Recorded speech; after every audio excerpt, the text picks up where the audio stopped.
Bonjour mes frères et sœurs. Ma petite exhortation aujourd'hui sera intitulée « C'est un temps ». C'est un temps où le monde regarde un virus. Mais le Seigneur, lui, veut que tourne le regard de son peuple vers lui. On n'aurait jamais imaginé qu'à notre époque, on aurait pu s'asseoir sous l'enseignement des apôtres tous les jours. Mais pourtant, c'est devenu une réalité.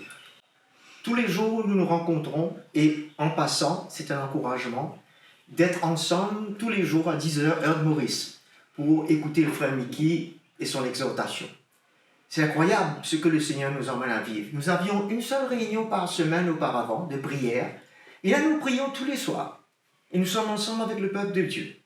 N'est-ce pas un message de la part du Seigneur que quelque chose change et qu'il veut changer dans nos vies? N'est-ce pas?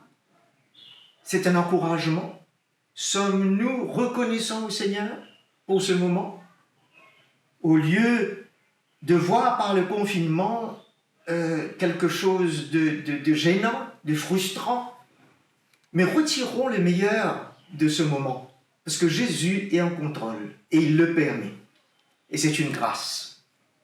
C'est un moment où on doit s'arrêter. Comme la parole nous dit dans le psaume 86, verset 11. « Arrêtez et sachez que je suis Dieu. » Quand Dieu décide d'arrêter le monde entier, nous le voyons, c'est devant nos yeux actuellement. Et même l'Église est arrêtée. Ce n'est pas pour le servir, non.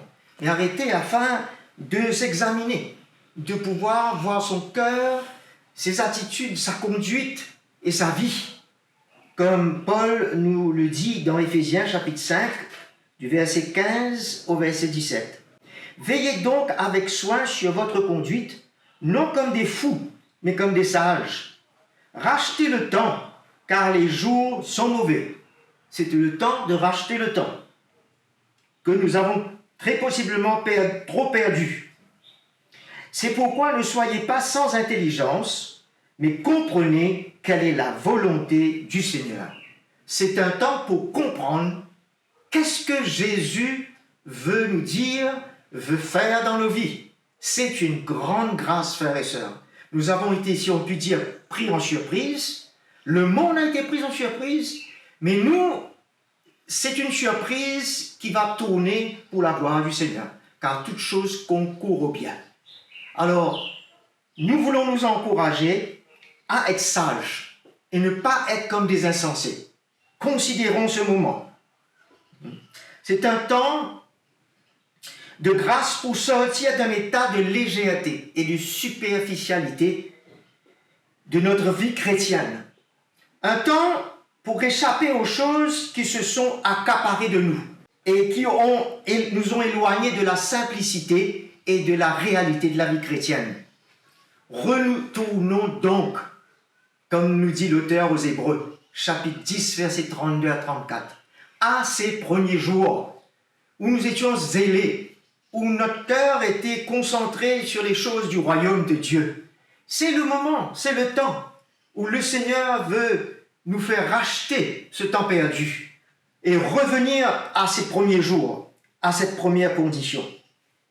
Et je veux qu'on puisse s'aider et s'avertir dans ce moment à ne pas passer du temps à écouter des nouvelles sur les statistiques à n'en plus finir. C'est vrai que c'est sage que nous puissions obéir aux consignes et prendre cela au sérieux, mais faisons attention de ne pas nous éterniser, car cela pourrait être un sujet qui pourrait amener à la panique et à la peur.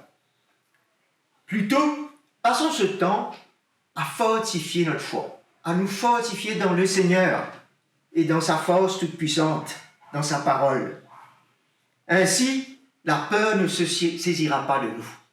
Comme cela est dit dans le psaume 91, versets 5 et 6, « Nous ne craindrons pas la flèche qui vole le jour, ni la peste qui marche la nuit, ni la contagion qui frappe en plein midi. » C'est un temps où dans le naturel, on nous demande de nous éloigner les uns des autres, avec un minimum de distance d'1 mètre.